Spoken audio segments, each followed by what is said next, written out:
Welcome, my name is Micah and you're watching Encouragement for the Hardest Days. And today I want to share one of my favorite verses with you, or a couple verses actually, from James chapter 1. And this is a passage that I keep going back to over and over again because it gives us some really practical, simple truths to live by. And James says this: "My brethren, count it all joy when ye fall into divers temptations, knowing this, that the trying of your faith worketh patience. But let patience have her perfect work, that ye may be perfect and entire, wanting nothing. If any of you lack wisdom, let him ask of God, that giveth to all men liberally, and upbraideth not, and it shall be given him." If we back up the truck to verse number 2, so we're in James chapter 1, verse 2, it says, "My brethren, count it all joy." James is saying, count joy when you fall into all of these trials and all of these struggles and all of these temptations. And so I don't know about you, but for me, that kind of doesn't settle real well, because I'm thinking, how am I supposed to count joy when we're looking at a trial? How am I supposed to count joy when I'm looking at temptation? How am I supposed to count joy when I'm looking at these difficult things in my life? And so as I think about the difficult things in my life, and you think about the difficult things in your life, how can we equate those to joy? Because if I'm talking about a struggle that I'm walking through, I may come up with something like, one of my children is really struggling in this area.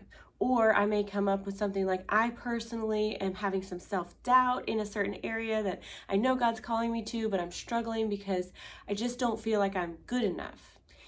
And James is saying, count those things as joy. And so it's not that you count the struggle necessarily as joy, or is it? Because that struggle is what brings about, he says, the trying of your faith.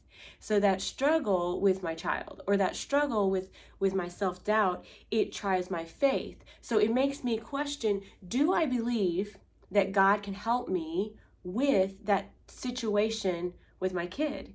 Do I believe that God is going to fulfill that self-doubt that I have in my heart? Or am I going to just continue to struggle along? It's a trying of faith, knowing this, that the trying of your faith worketh patience, or worketh perseverance. It's either going to help you to learn to wait and persevere and keep going, or you're going to shut down, stop believing, stop asking God. So then it goes on, it says, let patience have her perfect work, that you may be perfect and entire, wanting nothing, or lacking nothing.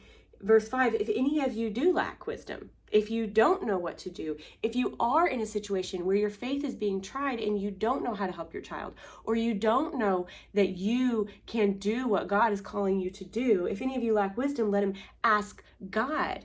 Because God gives to all men liberally, and he doesn't hold back. He upbraideth not. And it says, and it shall be given him. So these trials and these struggles, if we were to make a list of them, I could make a pretty long list of struggles and trials. And I know you could too, and the hard things that we go through. But those things, that list is my list of joy.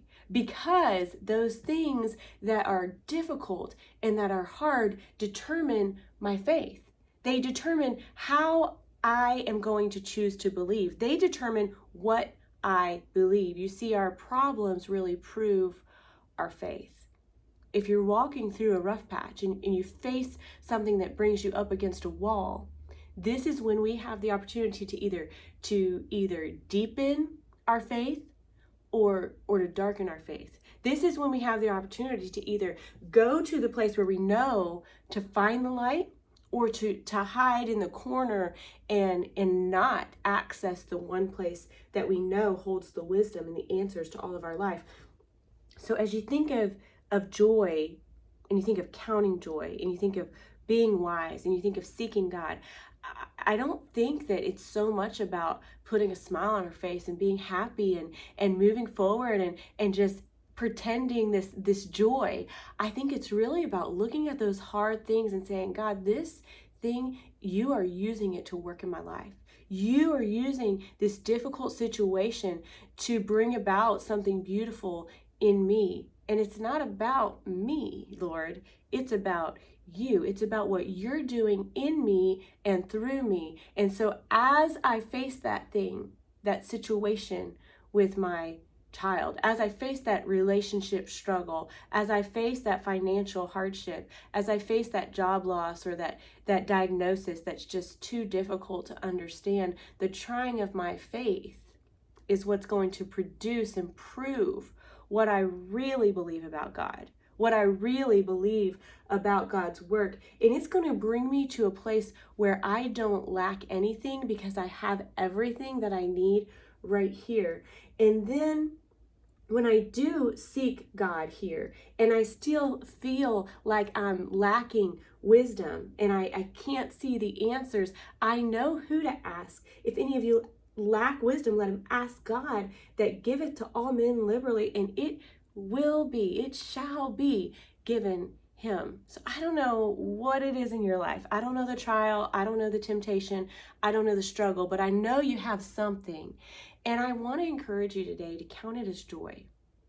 Count it as joy, because that hard thing, that difficult thing is going to determine your faith. That problem in your life is going to prove your faith. It's going to work about something in you that's going to help you to persevere, that's going to give you an unbelievable patience that you didn't even know was there. And that is God working in you, and that is God working through you. And that's where our faith is produced. Your faith is produced in your problems. And that's where we find the joy of the Lord. That's where we find true contentment. It's God. In God is when we realize that the hard things in our life really help us to become more like Christ. It's when the problems help us to produce our faith more. So I don't like problems any more than you do. I don't like struggles any more than you do. I don't wish problems upon people, but I do know this: the problems in my life have produced faith, so that I know that no matter what I face, God is going to carry me through. I know that no matter what comes my way, that God is going to help me. Now, that doesn't mean that I don't face a problem and feel those feelings of doubt and have those hard questions for God, like, why is this happening? Why would you allow this in my life? Why that diagnosis? Why that struggle? Why are we dealing with this again and again? It doesn't mean we don't struggle with those questions, but what it does mean is when we do struggle, we know where to turn, we know where to look, and if we allow God to do the work in our heart, then we know that that list of joy, it's not all about the good things that happen in my life. That list of joy is also the trials. It's also the temptations. It's also the struggles, because those problems begin to prove what I believe. They prove my faith, and they do that through the person of God, because God carries us through. He helps us in every situation that we go through. So I don't know what it is. I don't know the trial. I don't know the temptation, but I do know this: you have a chance to prove your faith, to prove what you believe by turning to God, counting joy in all things, and asking God for wisdom when you don't know what to do. You're going to make it through this problem. You're going to make it through this trial. And the way that you do that is to turn to the one place that can carry you through. And that one place is the person of Jesus Christ. Have a great day.